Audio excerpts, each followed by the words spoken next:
and the stick is witty. And I hit the 4-5 on the west side. What's going on, everybody? Welcome to the Young Closer Podcast. Guys, number one, you know the drill. Make sure you shoot me a quick follow on Instagram at The Real Young Closer. Let's make sure that we stay connected. If you're watching this on YouTube, make sure you like, comment, subscribe to the channel, because if you don't, just leave. I'm kidding. But hey, guys, listen, I have somebody really special here that is killing the game in solar, leading the front, blazing the trail for a lot of reps that are out there and companies that are out there, and just changing the landscape of the way that business is done and run, with building teams, with building cultures, which we'll get into all of that. But Mr. Alex, introduce yourself to the freaking team, man. Okay, I'll give a brief synopsis. So Alex H. Smith, been in the industry, the solar industry, for 7 years. I was running multiple teams for 2 different companies for the first 4 years. And then I started Spartan Solar 3 years ago, which, you know, along this journey, along any journey in any industry, especially as you evolve as a leader, especially in a new upcoming industry, which is solar, right? There's a lot of things that aren't already set in place for everybody. There's a lot of ups and downs, a lot of massive adversity, which allows you the opportunity to grow, allows the opportunity for other people to fall off when they can't handle that the adversity. But ultimately now we're at a place where we have about 400 people inside of Spartan Solar. And this month, our goal, what we're pacing for, what we're trying to hit, which if we don't hit it, it's not the worst thing, but we really want to hit it. Oh, we're going to hit it. We're going to hit it, which is going to put us at about $45 million in sales in the month of February. Let's go. Just to put it in perspective Of what's happening down there. Well, number one, listen, here's what you guys need to do. I know that if you're listening to this in the car, don't die while texting and driving. But if you're sitting at the house watching this on the YouTube or, you know, Apple, Spotify, whatever it is, guys, make sure you go follow him on Instagram, which your Instagram is Alex H. Smith. And then your company's is Spartan Solar official. Guys, it's very simple, okay? Make sure you lock in on those on Instagram. And the deal is, hey, there's a lot of people out there that are working either in these companies that don't have a culture that isn't allowing you a vehicle or an opportunity to go be great, or you're looking to get into sales because you've never done it before and you just need somebody to give you a chance. The deal is you're always looking for killers. Mm-hmm. And so what you guys need to be doing is reaching out to Alex, reaching out to their company page, which, I mean, very simple. He's in direct contact, and he's looking at it all the time. I can't get the guy off his phone because he's got so many people reaching out. But if you need an opportunity, hey, reach out. There's one right there. And so we're going to get into the episode because the company is beautiful. The culture that you guys have built is something special. The way that you guys operate is almost exactly like the Elliott Group, which is, you know, you can see the similarities in the two companies, and they're on either side of the coast of America. And they're just dominating the games. But in all reality, I want to know your story because you're the one at the helm. And so let's start it right here. Like, before sales. Okay. Like, Alex in high school, bro. Alex in high school. Like, what were, because obviously now, like, you're fired up, you're motivated, you know, you're in the gym, you're jacked, you just got a good attitude about you, you're always smiling. Dude, who were you back in the day before all of it?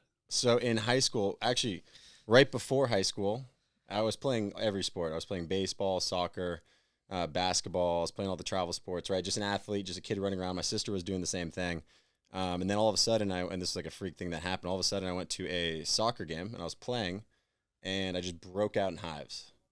And then my whole body started swelling up, and my throat started closing. And so my dad had to race me to the hospital. And at that moment, I lived, obviously. Yeah, well, but it became a freak case study because I became allergic. They called it exercise-induced anaphylactic shock. I became allergic to exercise, the sun, like literally the sun outside, and then physical pressure. So like if I were to lean against something, it would break out in hives. So I went to the hospital probably like 2 dozen times over the next 2 years because no doctor could figure out a cure for it. And so what happened was I stopped going outside and playing with my friends. So you became an iPad kid. I became a Gears of War, Halo, World of Warcraft, and RuneScape kid.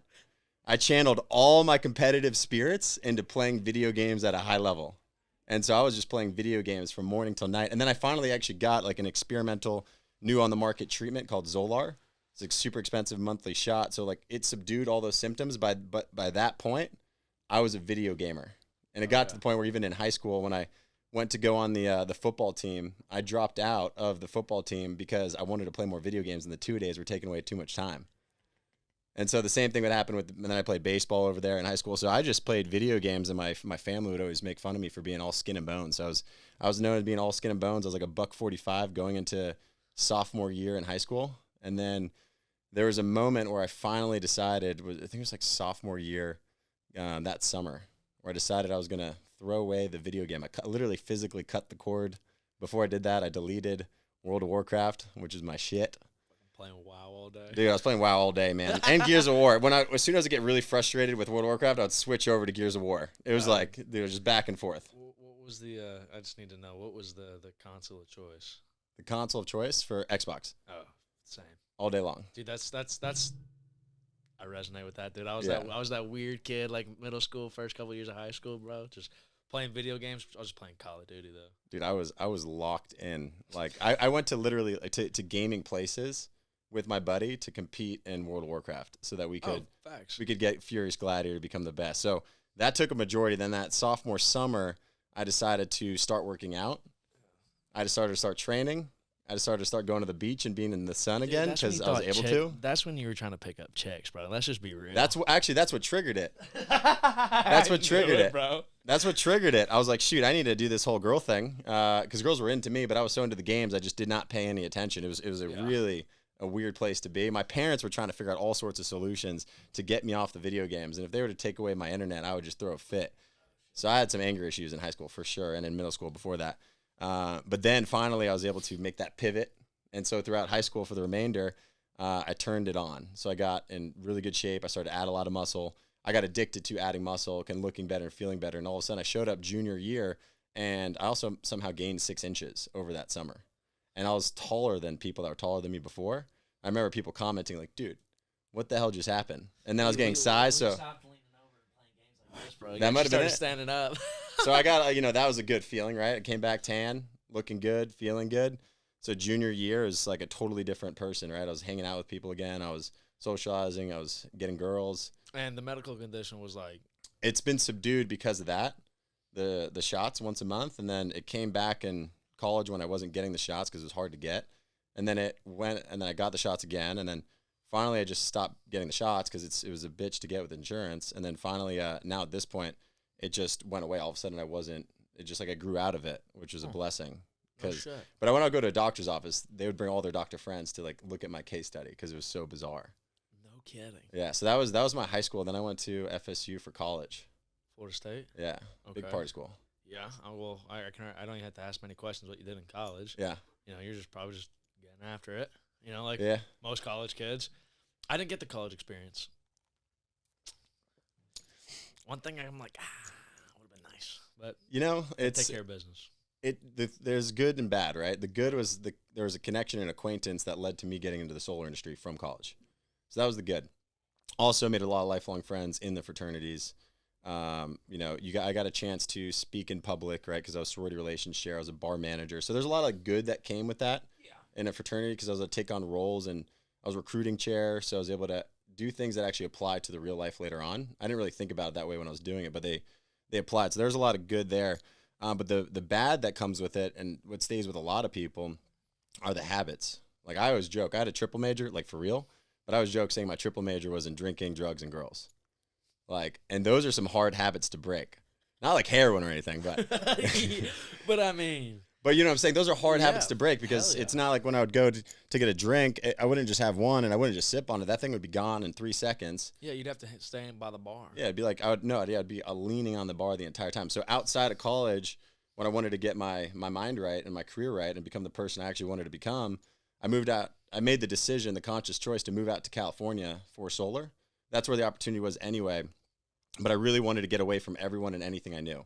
Okay. Because I knew that if I was around them, I'm going to end up joining them in on the activities I used to partake in. Yeah. So it was like a separation to jump into like a success incubator where there wasn't a ton to do out in Walnut Creek, California. There just wasn't a lot out there. The nightlife there is no nightlife. Yeah, dude. And so that was the move I made, and I was able to focus back in. Like I deleted all the distractions and I just set the pace for, what I wanted to be. And I decided like there was somebody that came to college on alumni weekend, right? One of the older the older guys come back into town, and this guy said something that really stuck with me and got me going hard, which he was like, man, enjoy this. You're going to miss these days. And I was like, fuck that. Yeah. I don't want to leave here and miss anything. No. Like, I don't want this to be my peak. This is not going to be my peak. My peak is this is nothing. I have I've reached success in this little bubble. I was like, this is nothing compared to what I want to become. So like, that has lived with me forever. Like that, it's gone now because I have to choose other things to chase after. That's going to get me going. But that was a huge motivator for me, just to make sure I put myself in the right position, got away from everything and everyone I knew, and just reinvented. 100%, man. And so you're in Walnut Creek, California. Yeah. You want to tell what solar company you were with, or? Yeah, I was with this new company called SunGrade Solar. Okay. How long were you with them? 2 years. Okay. And so I'm guessing, like, let's just talk this first summer out there. What was it like? So I started in winter. I started in January because I graduated in fall. Preseason, no? What you guys call preseason? No, we do year round. Oh, shit. Yeah, I grew up in year round. Some companies do seasonal. So yeah, I started in January. I didn't know California was cold. I thought it was always 70 degrees and sunny because I went there one time before, and that's what it was. Turns out we were in a monsoon season for the first time in 8 years when I got there, so I didn't bring any warm weather gear. And I really got my teeth kicked in right away because when I got there, the first day I went and breakfast and had it with some of the regionals and some of the guys that were there, the leaders. Yeah.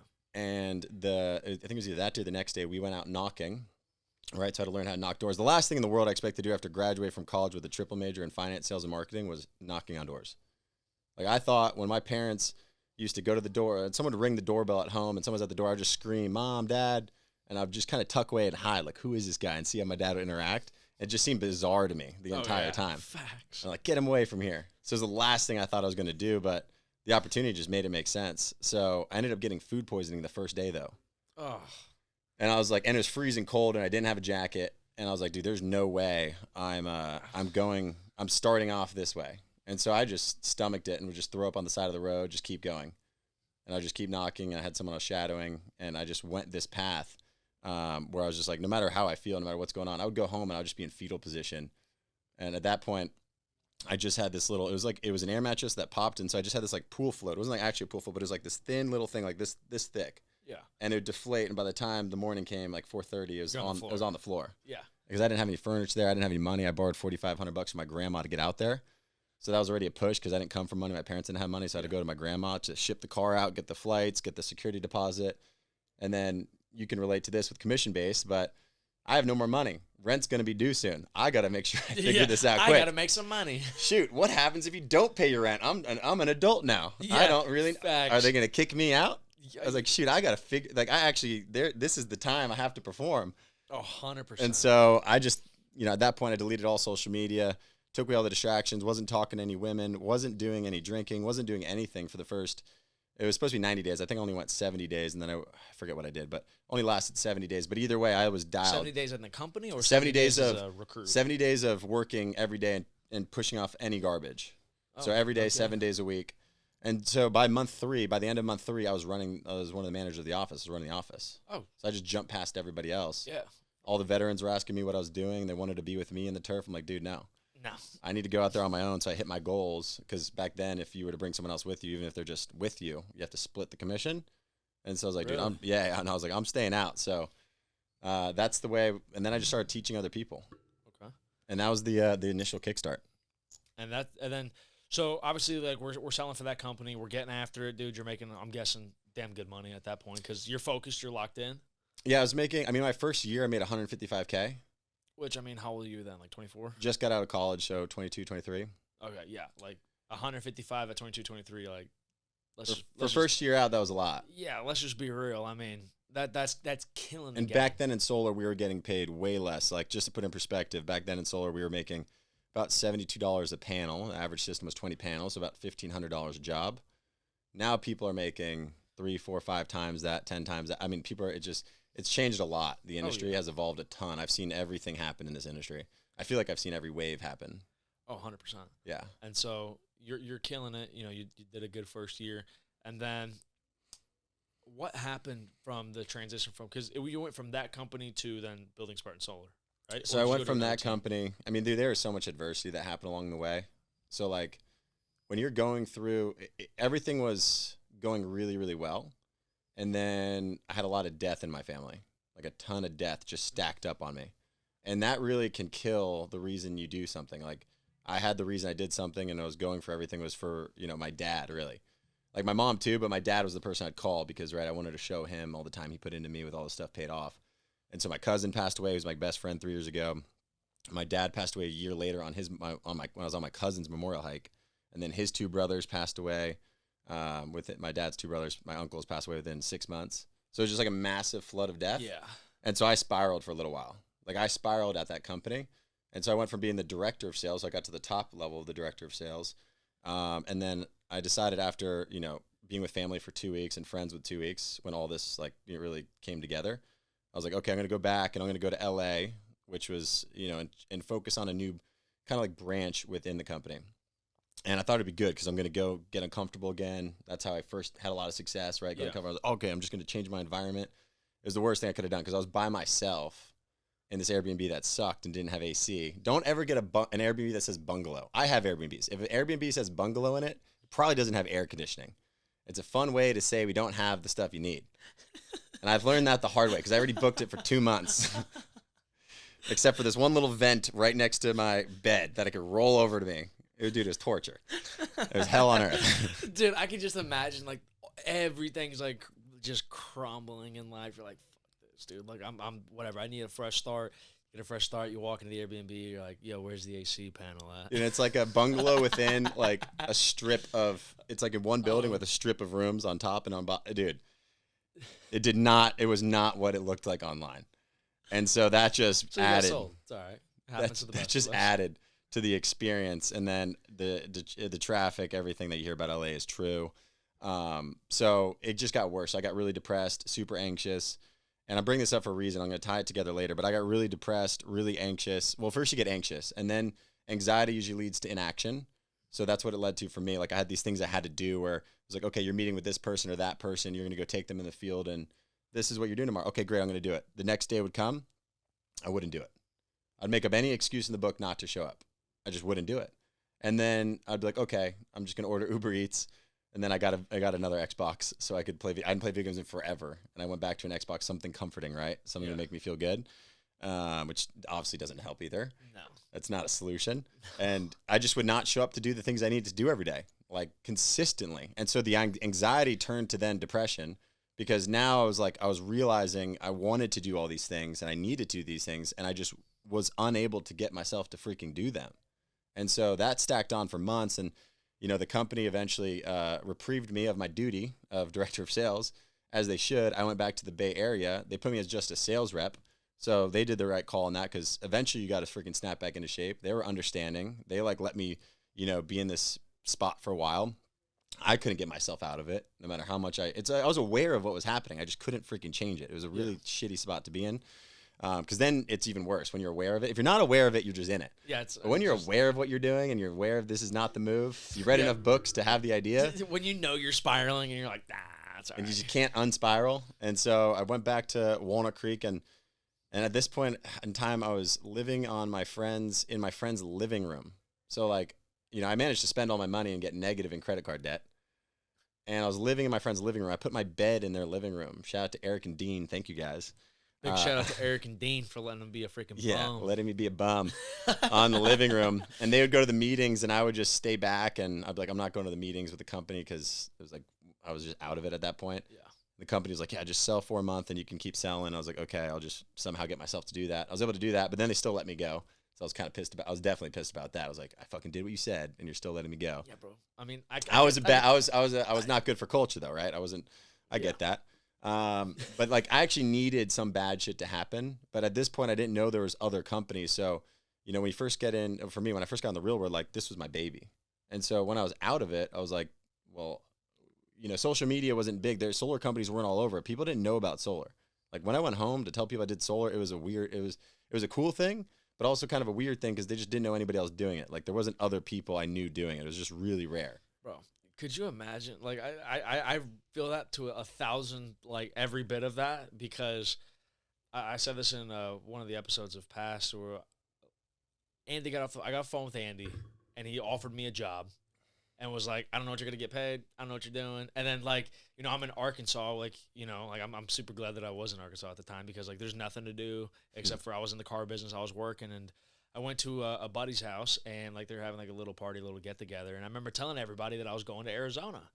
And as I've said before, I was like, dude, I had no answers for nobody. I was like, yeah, I'm gonna go do this thing in Arizona. They're like, what is it? And I was like, it's a sales training and coaching company. And they're like, who is the guy? And I'm like, it's Andy Elliott. And nobody knew selling who he was. sales. I'm selling sales. And they're like, oh, good luck, bud. Yeah. And so like, dude, I get that. And it's weird Yeah. when, like you're in that moment and, I obviously like, about the money that was in solar at the time and nobody get it. Yeah. And it's just like, fuck, I gotta explain myself. And then you gotta answer the weird questions. You're like, yo, is that really what I do? Like I go to people's doors and knock on them and yeah, if you break it down for someone, I like saying solar because it sounded like the future, right? It sounded like I was part of this new age technology. So that part like was attractive to me.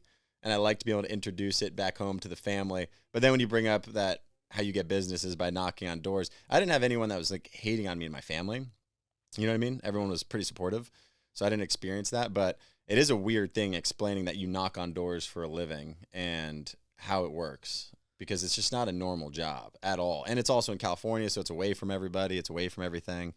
So it was, it was the best path I could have picked, but it was not the standard path for sure. Here's one thing I want to ask because, like, I got a lot of guys who are, in door-to-door sales. And let's say it's solar, pest control, whatever it is. Sure. Door-to-door sales, like, it's really all the same except for the products or service that you're selling. And so, like, in that moment, like, dude, like, you're kind of struggling. And obviously we know what came to your success was just you put in the work, you put in the grind, you put in the effort, and you just, like, you leaned in. You had total immersion. Like, but what's a piece of advice that you would give for these guys? Because there's a lot of young cats that are getting into the industry that don't really know what to do because there's nobody telling them what to do. And there's nobody giving them that advice who's been ahead and then has built something big. Because there's a lot of people in the industry that are, do as I say, not as I do, because they don't do it anymore. And so it's like an armchair quarterback. Yeah, you're still in the field. You're still getting after it every day. So what's something that you got for the young cats out there, man? So is this for people that are already in the industry? Dude, it could be for people coming into the industry, new to the industry, been in it for 10 years. I don't care. Drop some gold on them. Dude, I'm just going to say you have to find somebody you believe in. So that's the same thing with the gym, the same thing with business, the same thing with, if you're going to church, if you're spiritual. Like, you need to have a pastor, if you're in that space, that you believe in. That you believe he's telling you the truth and you can learn from him. You need to have a coach like Aaron Williamson that you believe he actually knows what he's talking about. You need to have someone ahead of you that's closing or setting or leading that you believe in, that you know is putting you in a position to win and has the information to make you better. As long as you have someone ahead of you that you can believe in, I always say this, if there's power in the future, or if there's hope in the future, there's power in the present. Right? So as long as you believe that what you're doing in the future is going to be bright, like, you're going to take more action today and you're going to feel more energy. So first of all, you got to have that. So assuming you find an environment where you have that, you need to go find the top dog. You need to learn from them right away. And people say that all the time. When you go to learn from them, you don't just need to sit there like a puppy all day long. What you need to do is, and I hope you have this inside of you, you need to immediately go out with them and try to shadow them and learn from them. They want to help you, but then you have to go execute and show that you're listening to what they're saying, and you need to do it quick. I only shadowed people for a day or two. Oh, and I was like, dude, I could do this better than you in my head, right? And maybe that's the ego, but there has to be a little bit of an ego drive to see success in this world. You have to have the belief in yourself. So get the information from that person and go do it, and then go do it better. And then you can start rinsing and repeating. So in the beginning for me, my motivation was just, I can't go back with my tail between my legs. So it's like a push and a pull. You need to find a push and a pull in your life too. Because I can think about in 7 years, when did I have the most massive upswings? When were the downswings? And how have I managed this past year to be constantly going up? Because I had to learn a lot to avoid the coaster. A lot of people go up and down. I'm like, dude, I'm done going up and down. I don't do that anymore. I'm only going up from now on, because going down is painful and you start to question everything. So I don't ever want to do that. So you need to find push and pull. So every time I've had a catalyst to change, I had the push and pull. So first it was, I'm not going back. I'm not going back home with the tail between my legs. Hell no. I'm going to prove everybody back at FSU, everyone, I just had this assumption that they're all watching me. Yeah. Whether they are or not, it doesn't matter. They're not. In reality, they're not. But I just wanted to be the guy. So, that was my fear right there. And then also I had the pull, which was what I was going for. right? And what I wanted to go for was I told myself and I told everybody this. I told them I took I told them I took a $120K a year job. Basically, like, it was a salary job. That's the way I told everybody, because everyone's talking about the job they're about to have after college. Oh, yeah. Took a 60, 70K, 80K year job. And the guy that got me to solar said he made 10K his first month. So I was just like, I took a $120,000 a year job. And so I was like, I kind of pinned myself to having to do this. Oh, facts. To making it where I told so many people how much money I was going to make and how much money I was making. I had to do it. So I had to stay accountable. So that was a cheat code, right? Because so many people have heard the words, and even if they remembered or not, I know they heard the words that I was going to make 120K a year, and I was going to make it my first year. So I had both sides helping me. And then if you can find an enemy too, I had to find enemies. So my first enemy was this teacher, Pat Palatino.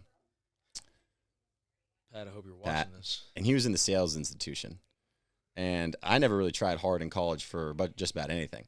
But when I got into sales, I really liked that program because there was a professor, McHugh, who actually did sales and made good money in sales and then was teaching it. So it was like, it was real. So he was like an Andy Elliott, but like a college version. Yeah, professor version, nothing like Andy, right? But he had success in real life. To me, it was a lot of success. And so I was like, it was cool to learn from someone that actually was doing it, not someone that's a theorist. Most professors are theorists. They never put it into action. Yeah, not practice. So I just can't buy into them. I can't listen to them. They don't have the black and white or evidence behind them. So I've just always been good at avoiding people that don't have the results. I can't really listen. And so then I had this guy. He was great. And then I wanted to join the sales team. It was the #1 sales team in all of the country, right? And I never wanted to join anything in college, by the way. Like, besides, like fraternity party, the parties. The only thing that you were hopping into was the Uber to go to a next bar. I don't even know if there was Uber. Yeah, that was it. That was about all I was hopping into. Like, I was on a different kind of mission. You were on a warpath. So for me to want this was in and itself a big deal. I was on a warpath for sure. Yeah, anyway, not going to say anything on that. But so then I applied for it, and we had to do all these different things, all these role plays. We had to do all these, not only role plays, but then we had to get into this. There's this one event where there's like 100 tables. Every table had 5 people, and then you had like the CEO or an executive at this company, a real company, that you would have to give a 60-second elevator pitch, and then it would rotate the people. And you had to perform it at like 5 different tables, and you had to do it custom tailored to that company. So you had to be able. Did you have any time to prepare, or was it just off the cuff?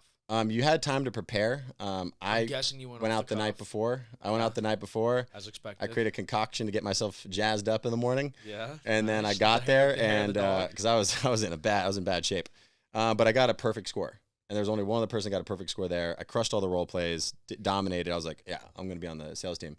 Pat Palantino denied me because he heard that I had a rather big and broad, bodacious, whatever you want to call it, social life. I was rambunctious. I had a big social life. You were the Rob Gronkowski. Yeah, exactly. Yeah. So like, he denied me because of what he heard I was doing in my nightlife and how it was with women and in the fraternity and yada yada. So because of that, he denied me, even though I had all of the qualifications to get in there, and I was miles better than everybody else. So that was my enemy going out there. I was like, dude, I'm gonna fucking go back to this college, and I'm gonna get in front of his class. I'm gonna get in front of his class. I'm gonna talk about how I was the one who fucking made it. And so if you don't make it onto this sales team, or if someone doesn't give you what you deserve, like, it's your time to go show them what the fuck's up.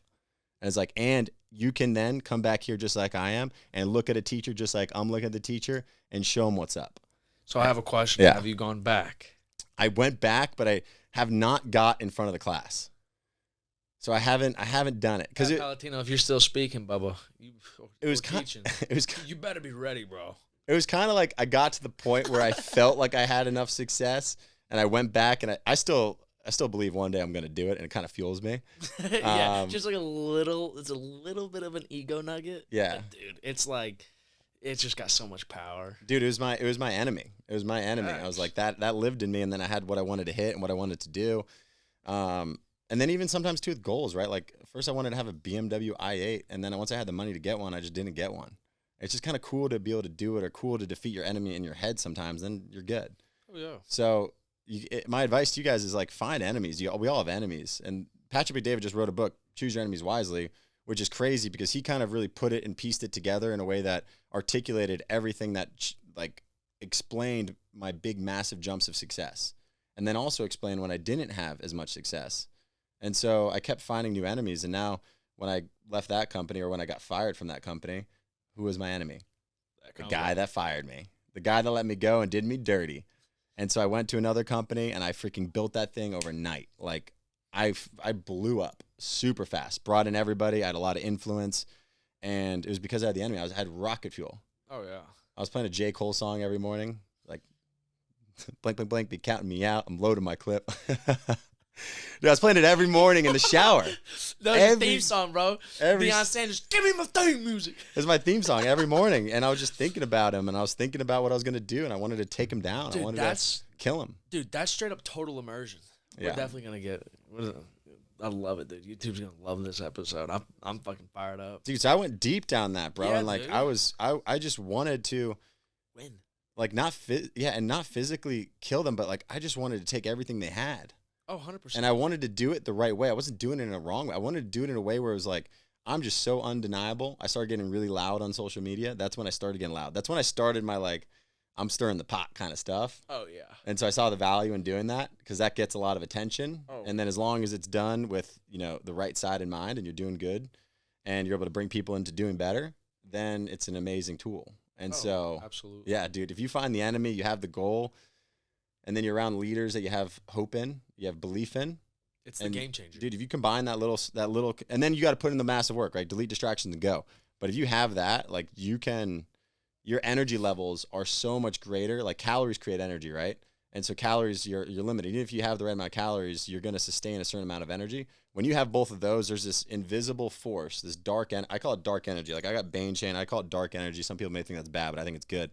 And I got this dark energy, which gives me so much more fuel. And I could see my eyes versus other people's eyes. I got a lot more in them than them. And I can keep going a lot longer than they can go. And it's because I got both sides freaking working for me. And I know they don't have that. They just got some calories, bro. They got a donut. Yeah. They just don't have it yet. And maybe they have one side, but it's just not enough. Dude, and that's the game changer. And, like, I remember Patrick Bet-David. Like, I'm a big Patrick Bet-David fan. He's a guy who's kind of a mentor to me. Not to the level of Andy, but, somebody that I have a lot of respect for. I've been watching him for a couple of years now. And I remember the second he dropped Choose Your Enemies Wisely, got onto the book, started reading it immediately. But he said, if you want to see a side to yourself that you've never seen before, nobody else has ever seen before, choose the right enemy. And that right there will give you a new identity, a new version of yourself that will allow you to do things that you haven't been able to previously accomplish because you're not the same person anymore. Yeah. Because of the way that you're operating. And so, like, dude, I remember back when we were back in the school of, in Arizona, just right down the road, which I don't know if you've ever had a chance to drive by it, but it's literally like 10 minutes down the road, bro. Like, that's where we were operating out of. This thing was like kind of, it was the first like real Lions Den outside of Norman, Oklahoma, which, I remember working in there. It was 700 square feet. It was barely bigger than this room and the room next over. And that was the Lions Den. And we're like, we're the best in the world. And we're screaming it from a broom closet. And then we got to Arizona, and then, it's a little bit bigger, a little bit better. But I remember we had the right enemies at that time, dude. And it was just like straight up pure focus, grind. Like everybody was on the same mission. Everybody's at the same gym at 5 a.m, getting after it. Then we're at the office immediately after. Next thing you know, at noon, everybody full stops. We're eating food together because we're all broke. Let's just call a spade a spade. So we're cooking chicken and steak on the grill that we had. That was just right out back. We'd all stop, grub up real quick. And, it was kind of like a frat house. Like, it was, like, massive. Like, we're all just running around just wild and free. Like, Andy's like, yeah, do what you got to do. Like, create attention. We're running with no shoes on, no shirts on. Ryan's doing what Ryan does, Big IE. And the Macklins are just, running around like crazy. And, the 7, 8 of us, dude, we were just given everything that we had, but we had the right enemy in our head, which we've already demolished. We can't bring that up. They're gone. Thou shalt not be named. Yeah. Voldemort, bro. Voldemort. He who shall not be named. And so, like, our goals were different then. And now, like, we're expanding. We're finding great partners like you. Like, our enemies have ever evolved. Yes. And they continue. And, like, you find that right one. Like, dude, there's just no better feeling. Like, it makes me want to run through a wall. Yes. And so I know that was a big play for you. And for everybody that's watching it, you're like, yo, an enemy? Like, that sounds like, why do I need an enemy? Because there's a lot of good things that happen when you dominate in business. There's you make good money, you get more free time, you can be able to do everything in the world that you want, and all of the materialistic things in the world that you feel like you need.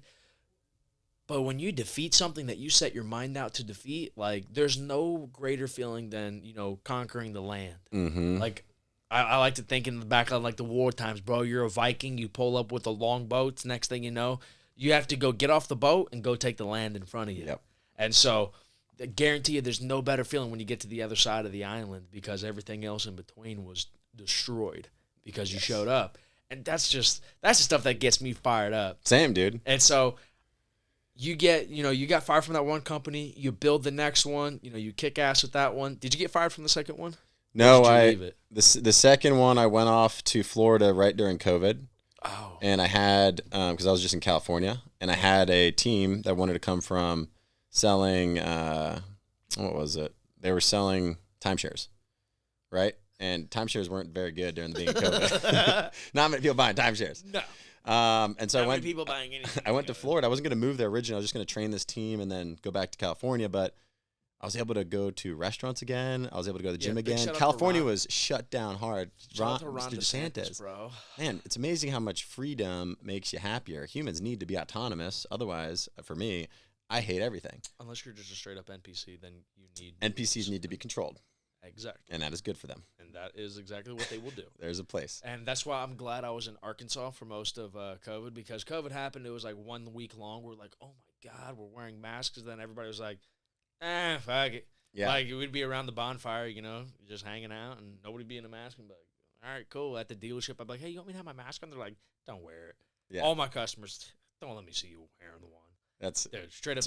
That's a great environment. Bro. Yeah. Dude, great. So that's why I just ended up. It also takes longer than a week to train a team up in a new industry. So between those two variables, I was like, I'm staying for another month, and then I was like, I'm moving here because if I'm going to build this, I need to be here. It was also a nice change of pace because I felt like I was growing again because I had a new challenge. I already had teams up there running. Now I'm building a team from scratch in a new market in a brand new place with brand new people. So I was like, it was energizing me. And so I tapped into what was energizing me. I'm like, I'm moving here. And, we had some steam. We didn't have any massive success or anything. We started having some success. And I also wasn't like the best me yet. I was still messing around. Like I would still go out and drink. I would still have fun. And I still wouldn't be 100% all the time. I'd be really on and then I'd be a little bit off. So I was still up and down as a leader, which isn't great. But then it got to the point where they basically told me if I was going to stay down there, they were going to take away they call it overrides, right? The money I was making from the teams I built up there, which is like, well, I didn't build that, I have a baby over there. You want to like kill my baby so I can build this baby? I thought we're in this together kind of deal. And so that rubbed me the wrong way. And I see their perspective on it, right? Because they're like, well, we need to reallocate the money over here to other people that are here. I'm like, but I built that. So, ultimately just decided, okay, we're going to part ways. So completely part ways because at that point I was like, I'm going to stay in Florida. So this means I'm going to give up, all my overrides. And so I had to give up a huge amount of money that I was making to do this, to start my own company. I had to give up quite a bit of money to make the switch. And I know it was going to take time to get back to that place. And I had never started my own company. So I knew I had to figure out all these pieces. Luckily, I was in the industry for 4 years. So I learned a lot of things all the fundamentals I needed to have to grow a team, to build and scale that I had. But then the relationships, the partnerships, the tech, the payroll, all these other pieces I had to learn how to do. And that was definitely daunting at first, but it was a challenge I was excited to take on because it was, the humans are genuinely happy. Like people are always like, what makes you happy? How do you find happiness? And some people are like, find what you love, find what you want to do. And I'm like, dude, no, actually, I think the way you really figure out how you can have happiness on a daily basis is if you feel like you're becoming better at something in your life, you'll create happiness for yourself. And if you feel like you're becoming better in multiple pillars like business, spiritual, fitness, your bank account, like that's when you have a lot of happiness all of a sudden. Like the more of those pillars that you feel like you're becoming better in, the more happiness you create. But if it lopsides too much into one and you lose the other, then it can go the other direction. And so I felt like this was an opportunity to become better. And that's when I made the pivot and started Spartan Solar 3 years ago, almost just barely over 3 years ago right now. Damn. Yeah. And so, we start the company. Obviously, you start getting everything figured out, which in present day, obviously at the end of the day, like we know that it became very successful. You guys are crushing it. You're killing it. You're doing an amazing job. And dude, I got nothing to, I literally just, I say this, man, there's going to be a lot of men in this world that'll die before, the first time they get their flowers is when it's on their casket. And so, bro, I want to give you your flowers right now, but Also, I don't, because you're nowhere close to done, bro. Not at all. Nowhere close to done. Like, just watching your guys' company grow. Like, I remember I seen the Bane chain the other day, and I was like, yo, tell me, what the hell is that about? And you're like, oh, I got something to tell you. Which, if I'm not mistaken, you said one of your guys got one. I gave Anthony one. I gave him one because we created a Bane Award that we give it every year. So it's what the Bane Award. It's like a nice, like $20,000 pendant of diamonds that's crafted for Bane, engineered for Bane. The Bane Award is the person that causes the most damage for good, right? So that brings that good to the company and is able to do the most damage in a sense. And whether you think it's a good thing or a bad thing, he's able to pull in a lot of people. He's able to disrupt the balance. And just like Bane, who was working in the night, he was working for months, putting together a team, right? This team was putting bombs all over Gotham. They were creating this system there. No one knew that was happening underneath the scene, behind the scenes. And then what happens next? He shows up on that football stadium and it blows up, and he owns Gotham. He owns all of Gotham. Yeah, dude. He owns it all. And I'm like, yeah, dude, I can get behind that message. I like the idea. And I adopted that identity this past year when I decided to stop being freaking soft. You know, because the year before I got soft in business, and it cost me a lot. Oh, I guarantee you. It cost me a lot of money. It cost me a lot. It cost me a lot of everything. And this year I went the other way. Like, that's why I'm like, I'm done with the hippy dippy shit. I'm done with the Fugazi. I do Wim Hof. Like, I do all these things that people talk about, but I am not going soft. I'm not going to live in my past. I'm not going to live and talk about my traumas. I'm not going to sit in this other place where talk to me about your childhood and what you went through. Because I went down that path thinking that's how you get better as a person. Yeah. No. And for me, maybe for some, if it works for you, fantastic. But for me, what that did is it made me soft, and it made me very bad at predictions. I stopped becoming good. I stopped getting good at listening to people, and I started getting a lot more complacent. And I was complacent because I was soft. I wasn't fired up and fueled up. I wasn't in my freaking energy state. I wasn't like manly. You know what I mean? I wasn't like primal. Yeah. I lost the primal edge during that. So I wasn't like fighting for my life, like looking for survival. And that happened the previous year. And what did it cost me? Well, I wasn't paying attention to signs and symptoms that was happening within the business, within our partnerships. I was ignoring the whispers. And so I ended up hearing the screams. And so what ended up happening was we had an installer go out of business, and I didn't know they were going out of business because there's a bunch of shady business going on within that partnership. And all the money flows to them, then it flows to me, then I pay my people. And so we ended up losing millions of dollars overnight.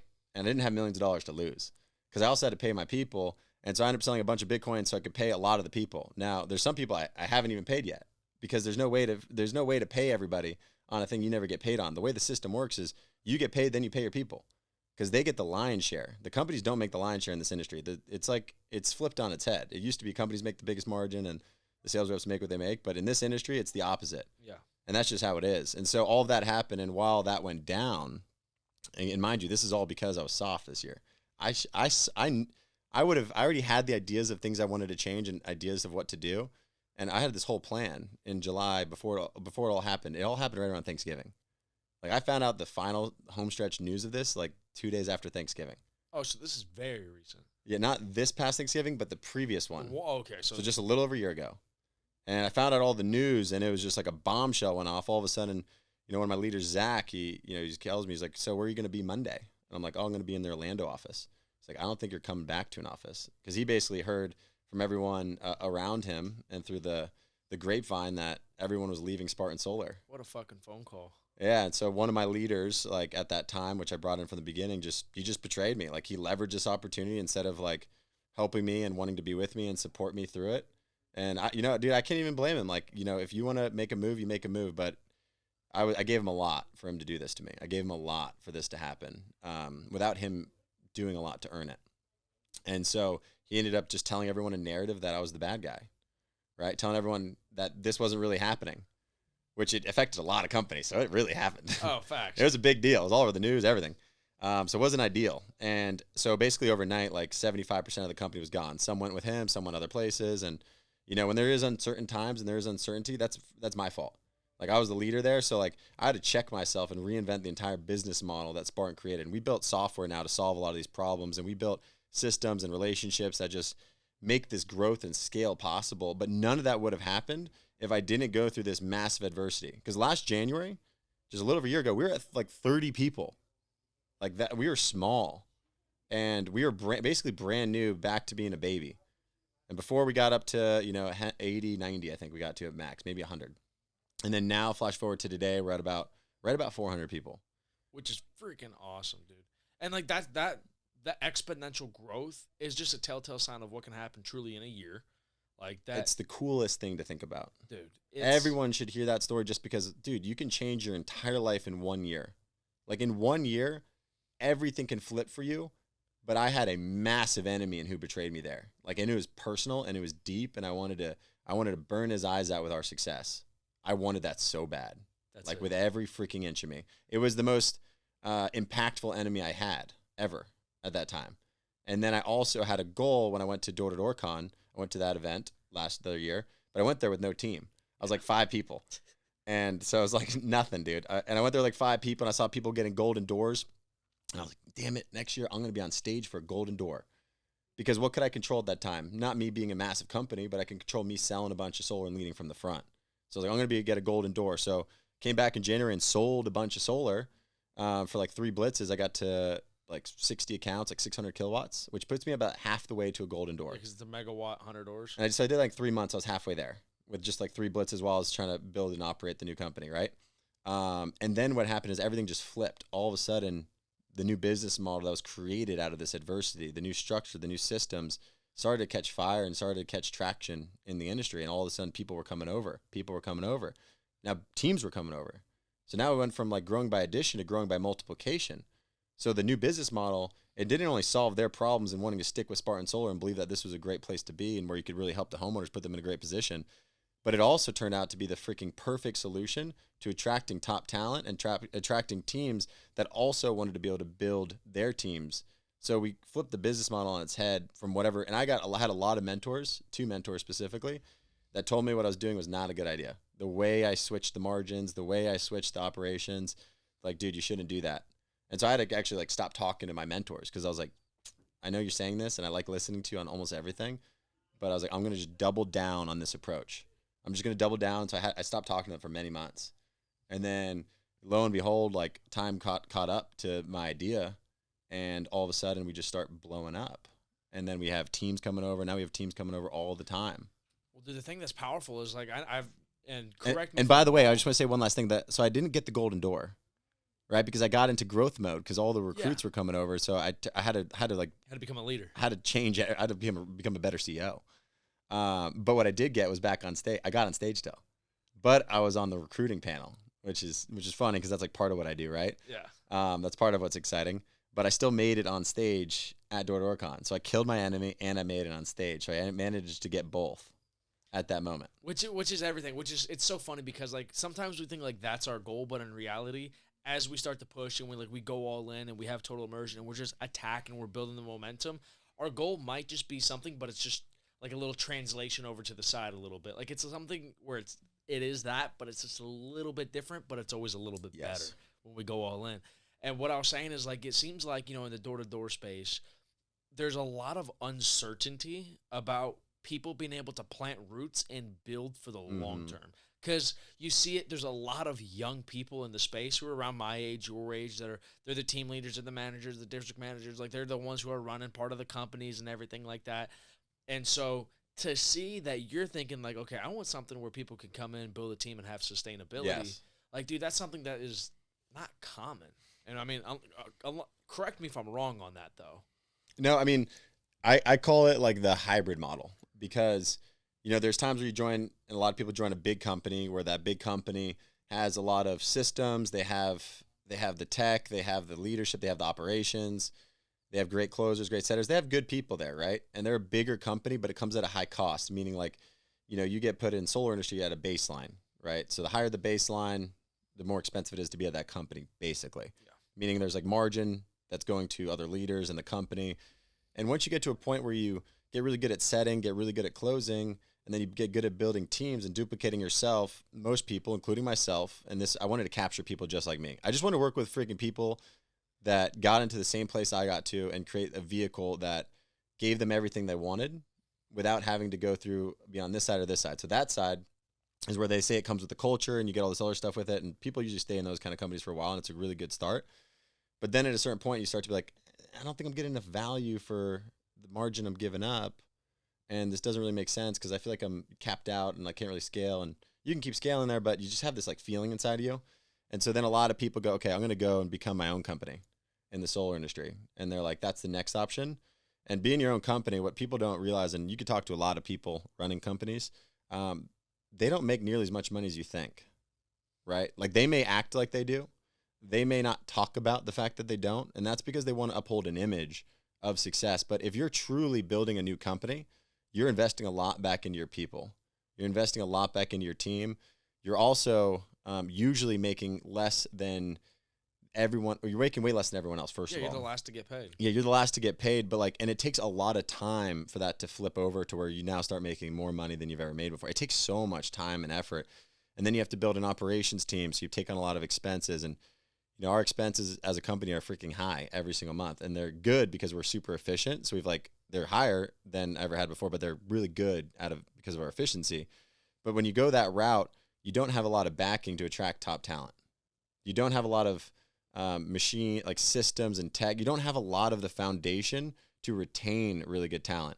So you could go start your own company and maybe make more money if it's just you and a couple guys, but you're not going to really be able to scale that well. And if you do, congrats and hats off to you. It's just going to be really freaking tough. So those are the two options most people live in. I wanted to create the hybrid model, whereas right in between, a little bit closer to being your own company in a sense, where you get all the tools, all the resource, all the training, all the leadership. And I think we're adding more leadership, more training than anybody else. Oh, facts. Between what we're doing with Andy, what we're going to do with other people, you know, the systems we're bringing in, like I think we're just providing way more than any other company ever has and ever will. And it's just going to keep getting more. The competitions, everything else. But while you get all that, which is what people usually pay top dollar for, you also come in at as close to like being your own company pricing, because you leverage our volume to give you very similar, very close to what you would get as a pricing from going direct to them. And so in doing so, and then giving you full autonomy to build your company, your division, that's what we call them, the division, the way you want to, meaning you're able to control your guys' red lines, their pricing, your override, their split, so you can build it in the best way possible to help fuel your growth. And this way you have full autonomy over your own structure. And so if you need to give someone a good deal, you can. If you're a really valuable leader providing a lot of value, you can extract that value. And so this creates a hub where you can come in and actually build a business. And then what do? You just duplicate the things we're doing. We get you on the podcast. We get you to run the podcast. We build your brand. We build your division's brand. We build your identity. We give you the systems. And then we just freaking want to blow you up. And then because of how many recruits we bring in through working with Andy and through all these, just the energy we have and attention we have, we're able to help build your freaking team, which is the most valuable thing in the world. You know, we could just add a ton of fire, right? A ton of fire and a ton of fuel on top of that fire that you already have. Now, if I always say this too, like, if you're dead, we can't help you come back to life. No. Like if you're a leader that doesn't have any life in you, like, dude, I don't got you. Like, I just don't have that. I don't have that in me. But if you got a fire that's already kind of, you know, there's a fire there, dude, we can 100% throw gasoline on you and get you freaking ripping and roaring. And that's what we've gotten really good at. And that's what I love, because I love to bring the best leaders and talent and bring them all under one umbrella. My dream is just to have the best leaders in this entire industry all in one place, all within Spartan Solar, all with their own brands, their own identities, all becoming the best they've ever been, right? Becoming super close with the greatest influence and the greatest minds in the world. Like, that's why I'm here all the time. Like, I want to bring that to everybody and help raise everybody up and pull everybody with me. And that makes it really fun for me, because then I get to level up every day. And when we do quarterly leadership retreats, dude, now I'm in a room full of freaking gangsters, right? It feels good. It feels good. You're like, dude, you're a gangster, you're a gangster, you're a gangster. None of you are weirdos. None of you are creepers. Like, you can be yourself. It's like hanging with the boys, man. You're hanging with the boys. And like, every time we do these leadership retreats with all of our guys, and shout out to our leaders, I'm like, I look around, I'm like, dude, I freaking love everybody here. Like, I love everybody here. There's not one person I wouldn't spend a week with in a cabin. There's not one person that I wouldn't want to have a conversation with or I'd want to avoid. There's no cliques.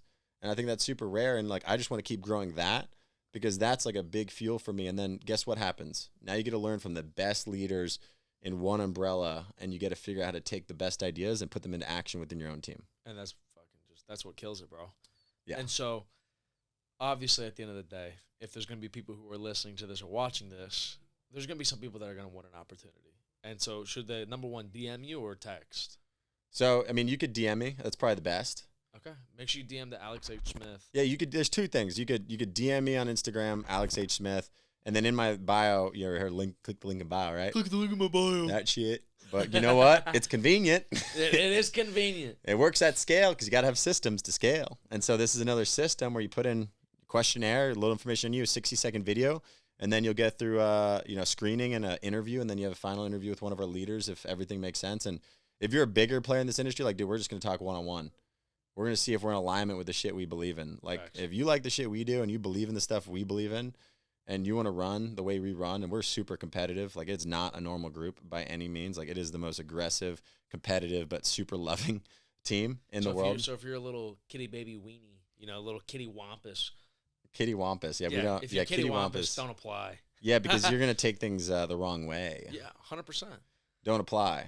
Yeah, just don't apply. If you're not here to try, don't apply. Yeah. Yeah, there you go. 100%. There's a little recruiting slogan. If you're not here to try, don't apply. That's good. Just fucking kick rocks. And go kick that rock around until it's a perfect sphere.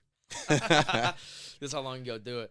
But dude, like, I love talking about winning. I love talking about the fire, the drive, the passion, like everything that makes you guys special. But obviously you're the CEO of the company and you've got a lot of responsibility and there's a lot of people that look up to you. And dude, you don't get to this point without having to deal with a lot of things that we regret, the failures, the losses when the lights are off, because that's where the real change is made, is when nobody's around you, you're by yourself, and you're just taking the fucking L on the chin. You know what I mean?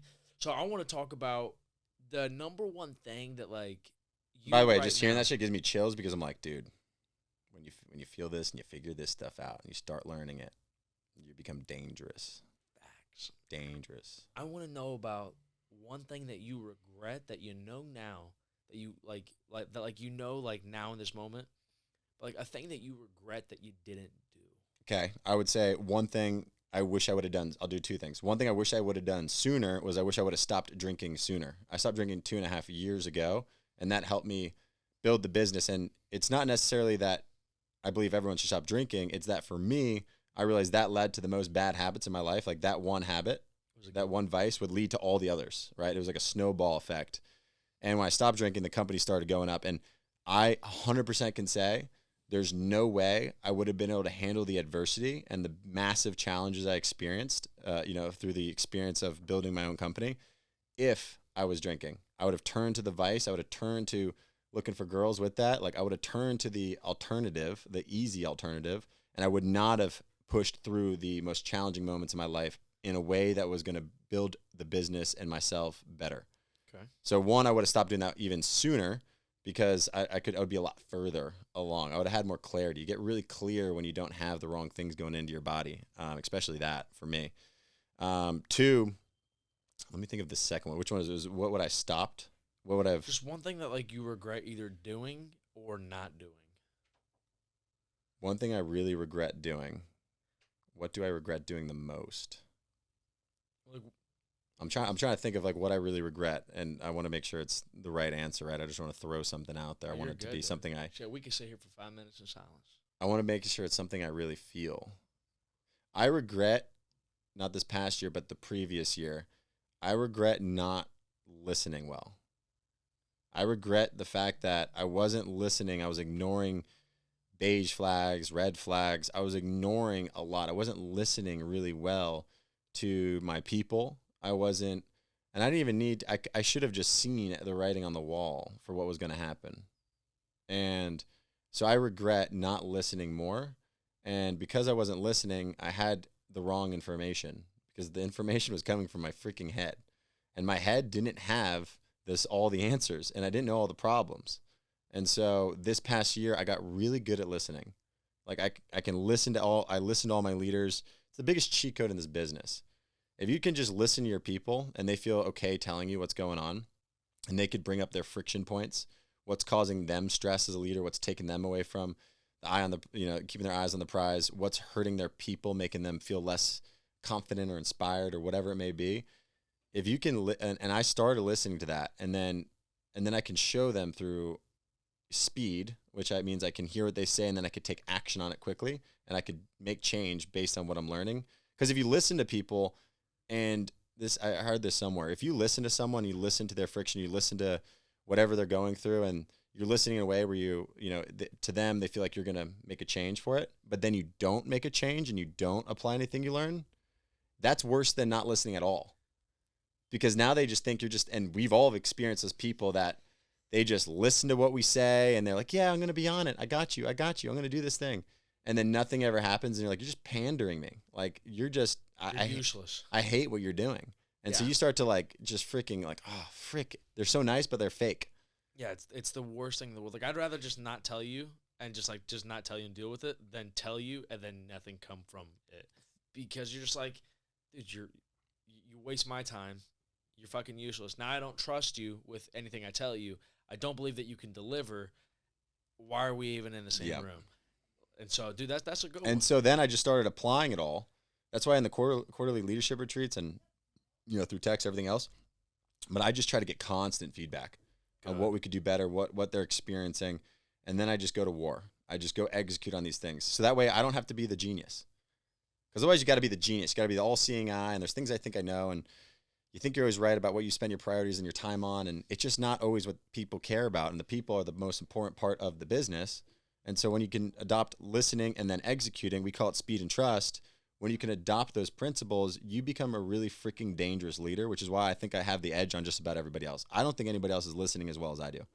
I don't think anyone else is willing to change and throw away what was their idea or what seemed like a great idea, what took forever to build.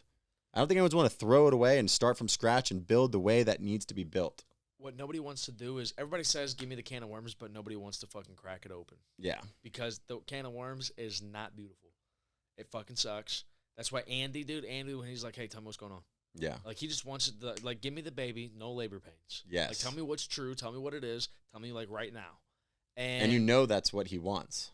Exactly. He wants the real. Because every time Andy's ever told me that he was going to do something, he did it in a fraction of the time, and he has a 100% success rate of actually doing it. Yeah. And so, dude. And that's part of it. Like, and this is another thing that really stood out to me, I think about often, and I get caught in all of these. But like the lowest level of communication is just talking about other people, right? That's why you see the haters online and stuff. And and don't get me wrong, I like to talk about other people and shit talk because I'm just like, I'm coming for their throats and I have this thing, but I don't live in there, right? And you can see this when you go talk to maybe old friends or old family or people that are living a little bit more like normal life. Yeah. Like they still talk about like people and they still talk about the gossip, random shit that's going on, and I can't even listen. So that's the lowest level of communication. Then you go a step up and you start talking about ideas. So I love talking about ideas with everyone. Like I love talking about ideas with you, with Andy, like everybody around me in my company, like just talking about ideas and like how we're going to take over the world. Like that shit is a different frequency. And then the highest level of communication is talking about executing on ideas. And now that is a magical place to live where most people don't spend much time. That's when you have the ideas, and then you're not just talking about the ideas and how great it would be to do this thing, but you're talking about what the fuck can we do to bring this to life? And then if you have enough people around you where there's like this person for the tech, this person for this person for that, and I see that in this organization, right? You have all these people that can go execute.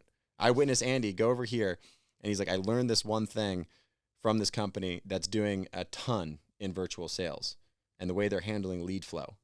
And then I'm not going to spill out what it was, but he goes on and explains, this is what we're changing. It's going to solve all of our problems on this. We're going to get way better. And he has two people next to him, and he tells them exactly what he's doing. He's like, can we get this done by the end of the day? Can we get this done by the end of the day and change basically our entire system, the way it's operating, our flow?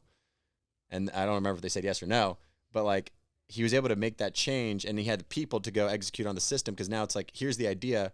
How can we execute? And you have the right people around you. And when you live in that level of communication, guess what happens? Shit gets done. People feel validated. People feel like they're being heard. And then you're building a business that's never the same. It's always getting better. It's always changing. Yeah. Dude, I got to say, that's probably like the greatest way that on the podcast that anybody's ever, been able to describe environment. Just like one is just like straight up gossip. Like that's the lowest tier. Like I feel like I lose IQ points when I talk to certain Andy, people. I've never seen participate in at all. I still participate in some because I'm still, evolving, and I still like to shit talk. We're all learning. And but Andy, like he literally doesn't participate in it ever. And I watch how he rolls. I watch how he acts. He doesn't talk bad on anyone. He just talks about how he's gonna win and burn everyone's eyes out. Like He just focuses on the good he's doing. And you learn a lot from being around the highest level players and the people that actually follow through on what they say they're going to do. And he's a man that follows through on what he says he's going to do over and over again. Every single time. Because he lives in this other land of ideas and execution. He lives in the right land. Dude, and you know what's the best part about it is it's absolutely, it's not terrifying. It's something that's where it's like so exciting that like literally like I lose sleep at night just thinking about where are we going to be at in a couple of years? Because if we've done this in just a few short years, what's it going to look like when we hit the decade mark? Yeah. With the team that we have. Like how big is the company then? Because I know one thing, Andy is not anywhere close to slowing down. I know that our core team isn't close to slowing down, our tag team.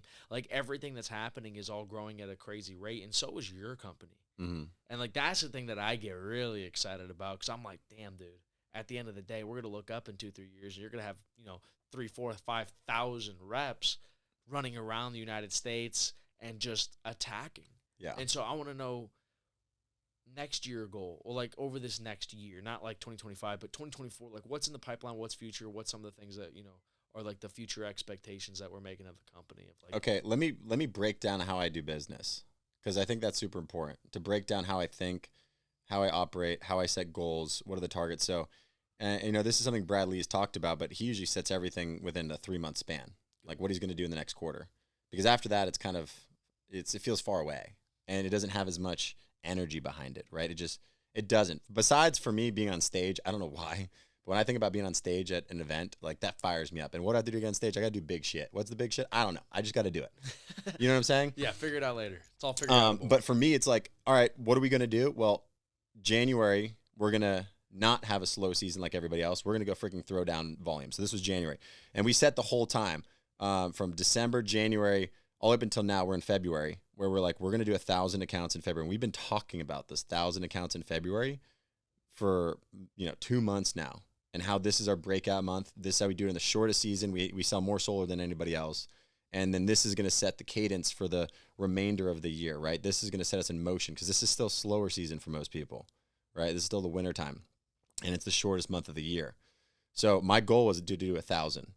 And then with that goal, there's going to be so many things that spawn from it, because when everyone produces at a level to create that kind of massive value, that kind of wave, I don't know what's going to come. It's going to come with massive growth. There's going to be a ton of recruits. So then I have to hone back and, okay, what do we want as a company? Well, me and Andy talk about getting to 10,000 people in the company all the time. And that's like a crazy goal. But how do we create systems and software to solve that problem, to scale that way?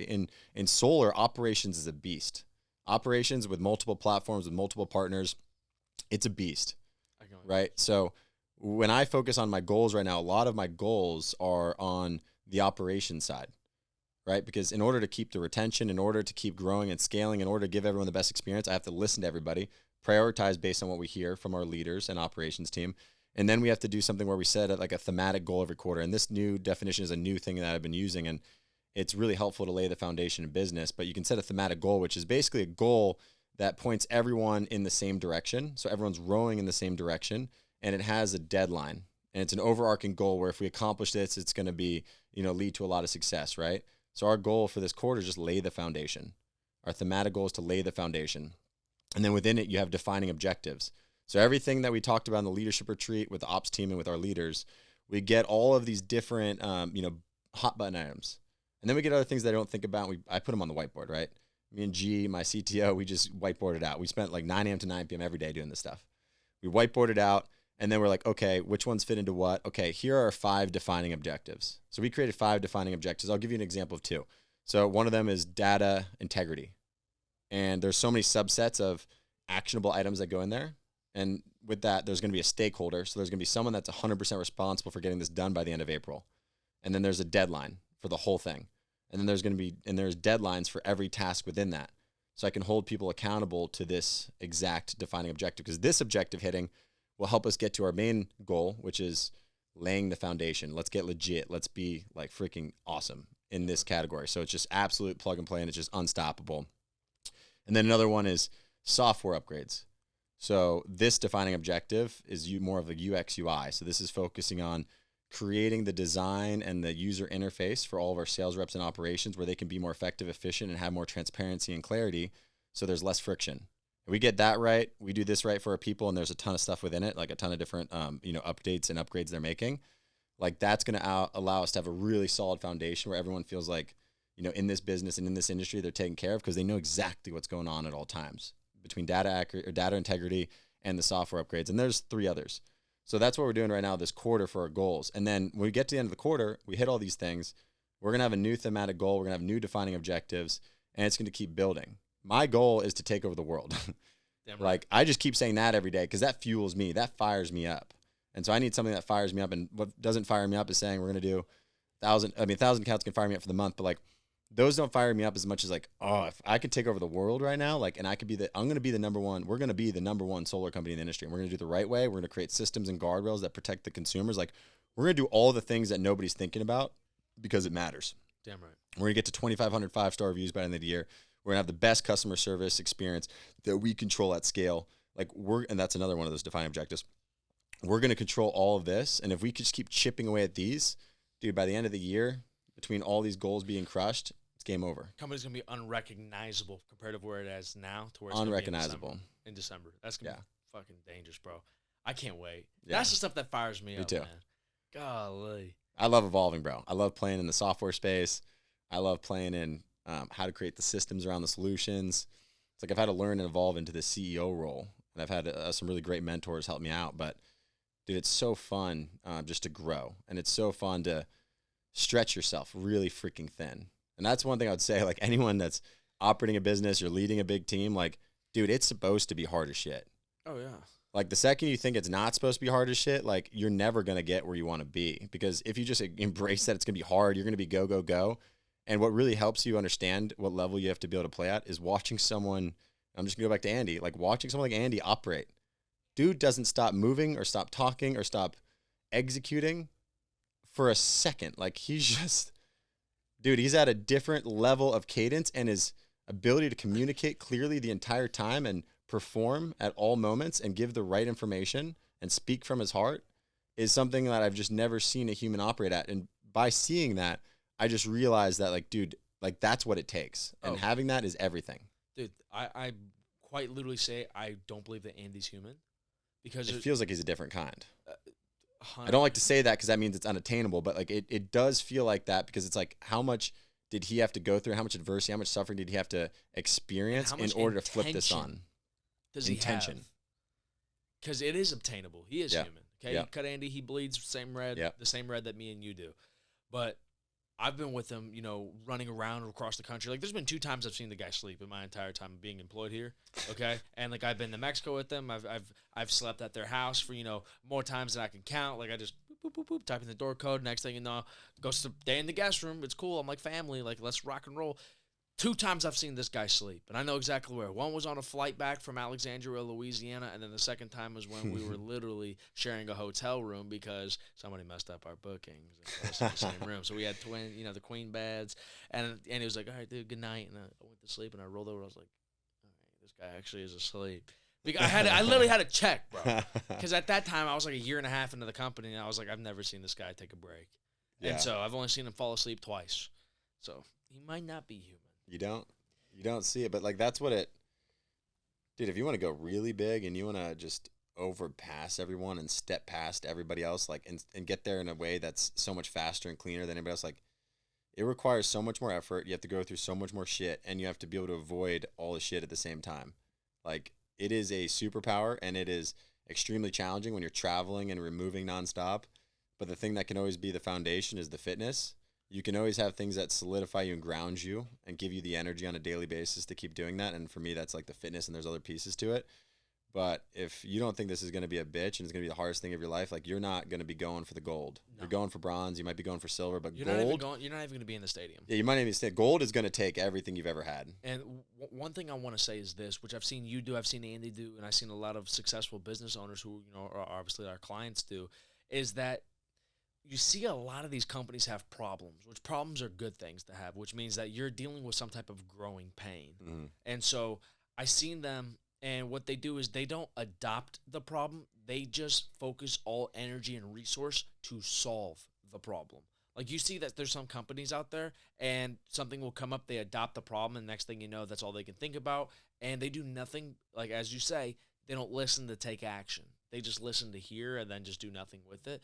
And so they're adopting these problems and they're not taking any type of action towards solving it. And I want to say this, like, that's what made you guys great. You know, the time that I've been watching you guys on social media, when you come in, when we meet the team, like when you just see everything happening, you're like, yeah, dude, that's what makes you guys special, is that you're not about just hearing about it. You're about being about it. And dude, I got to say this I got a lot of clients out here that are, you know, running businesses, but you're definitely up there of the most fired up, the most consistent, the most just, hey, you know what? I just want to change. I just want to win.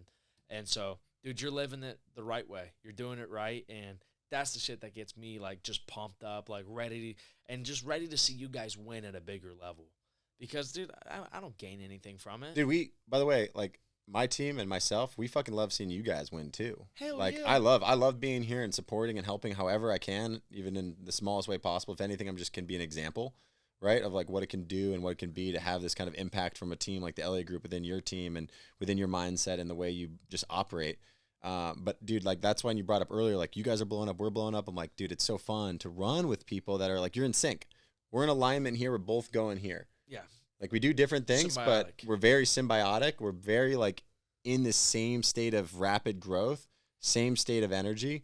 And that's why I think my team and myself, we always want to be here. We always want to have our people here. And I think when you can find a group like we found to run with at a heavy level, like the Elliott group, like yourself, dude, it is a cheat code, because it keeps reminding you.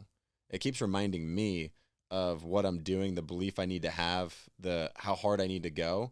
Because you can go, if you go a week or two or even a month without a hit of this, you kind of need a hit. I call it just a hit. You just need a freaking hit. Just sometimes you got to get checked.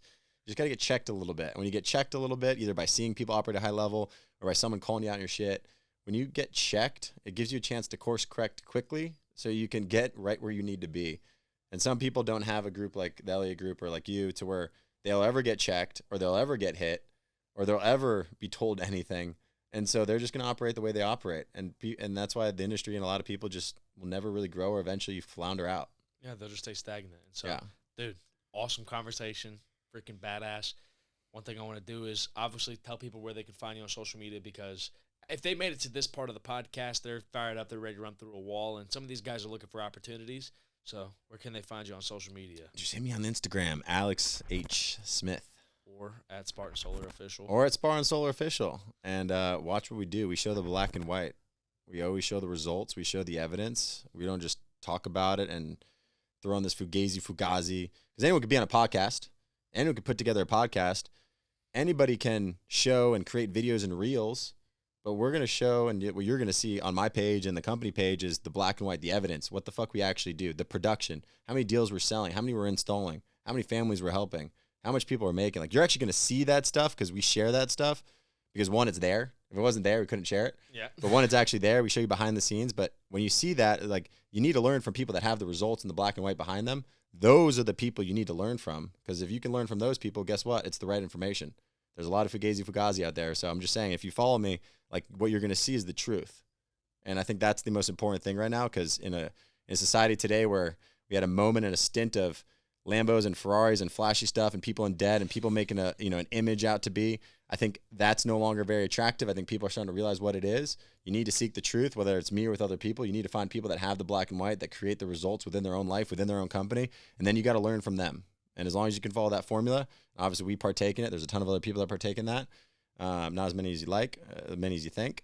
You're going to find yourself in a place where you can get the right information to take the right action, to make the right decisions. Damn right. Yeah. God, I'm fired up, baby. Let's go. Dude, hey, listen. Appreciate you guys for watching. If you made it to the end of the video, number one, like, comment, share, subscribe. Share it to a friend, simply because, hey, listen, if you can watch this and not pull any type of value out of this that you could start to implement into your life, that means, like, you were distracted when you watched this. And if you were distracted when you watched this, please go back and rewatch it. Simply because there was so much that was dropped by, not me, but by you, somebody who's leading a company that's very successful, when everybody who's watching this wants to be successful and make money. Yeah. Well, right here, you have somebody who is leading a company that is going to be very successful.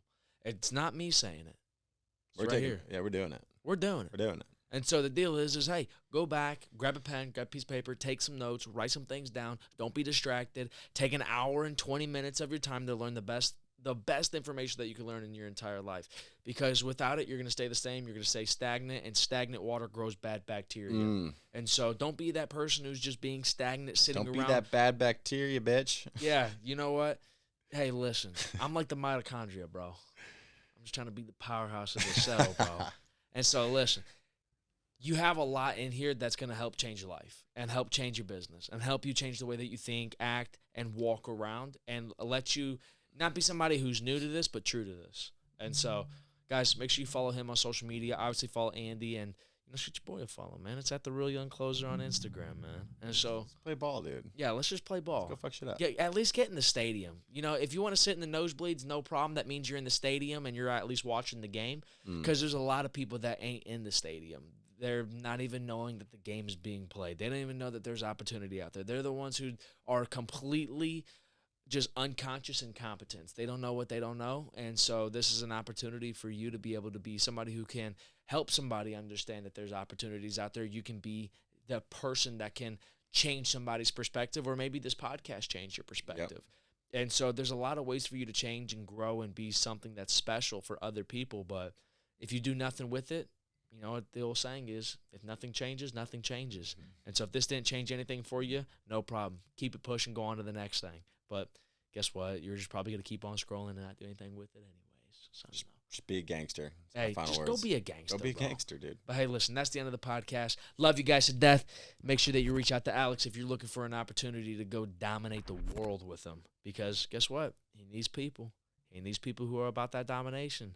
And so this is an opportunity for you to be able to do something really big and have a legacy, because there's culture creators and legacy builders. Yep. And you guys are doing it. So appreciate you, brother. Proud of you, man. Thanks, man. Oh. I like getting money, I got time to get it. Target on me, so my car's a tinted. Dancing with the devil, I don't bargain with it. Bobbing in a dash, and the stick is with it. And I hit the 4-5 on the west side.